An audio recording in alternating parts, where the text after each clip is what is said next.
22대 총선에서 살아남은 300명의 당선인들이 지난달 30일 국회의원으로서 첫 등원을 했습니다.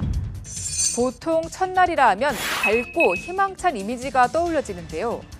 하지만 22대 첫날부터 여야가 충돌하면서 4년간 펼쳐질 험난한 모습을 예고편처럼 보여주었습니다. 21대에 비해 야권 덩치는 커지고 그만큼 여당은 쪼그라든 의회 지형의 영향도 큰데요. 22대 국회 첫 번째 포인트, 여소야대 살펴보겠습니다.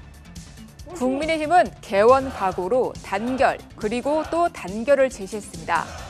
거부권 행사가 뻔히 예상되는 법안들을 거대 야당이 밀어붙이려 엄포를 하는 상황에서 여당으로선 단일 대우가 절실한 탓일 겁니다. 우리가 108석이라고 하니까 소수정당이라고 하는데 사실 108석이 큰 숫자입니다. 반면 민주당은 야당 압승이란 총선 민심에 부응하겠다며 개혁 과제를 속도감 있게 밀어붙이겠다는 태세입니다. 개원 즉시 몽골 기병 같은 자세로 민생 입법과 개혁 입법 속도전에 나서겠습니다.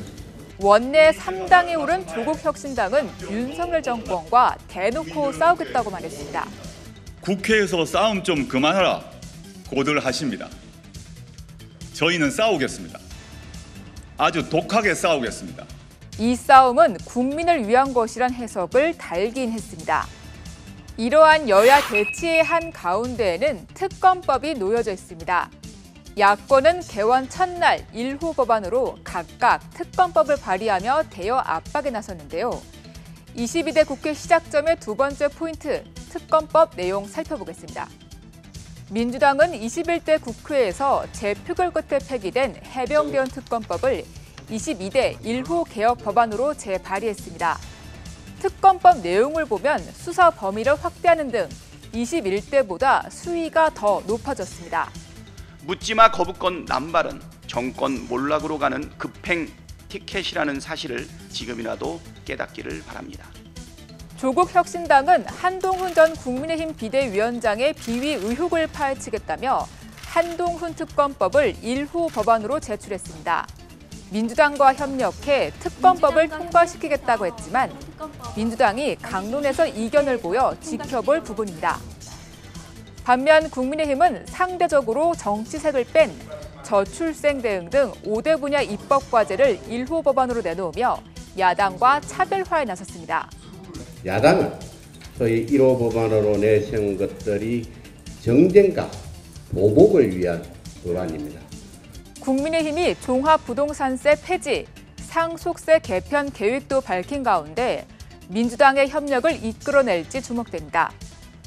이렇게 각 정당마다 개별 의원마다 각각 색깔을 반영한 1호 법안을 내면서 개원한 지 이틀 만에 50건이 넘는 법안이 쌓였습니다.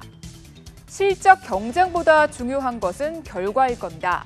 21대 국회는 법안 처리율은 36.6%로 역대 최저를 보여 일 안 하는 국회, 최악의 국회란 오명을 떼지 못했습니다. 22대 회기 중에 있을 정치적 이벤트도 전국 변수로 꼽힙니다. 올여름 국민의힘과 민주당의 전당대회가 예정되어 있고 2026년에는 지방선거, 2027년에는 대통령 선거까지 맞물려 있습니다. 국회의원 금배지는 은의 도금을 한 것으로 지름 1.6cm, 무게 6g, 엄지손톱 크기로 작고 가볍습니다. 요즘 물가 많이 올랐다지만 21대와 마찬가지로 재구입 비용은 35,000원이랍니다. 하지만 국회의원에게 주어지는 약 200개의 특권, 각종 영향력을 감안하면 그 가치는 어마어마할 겁니다.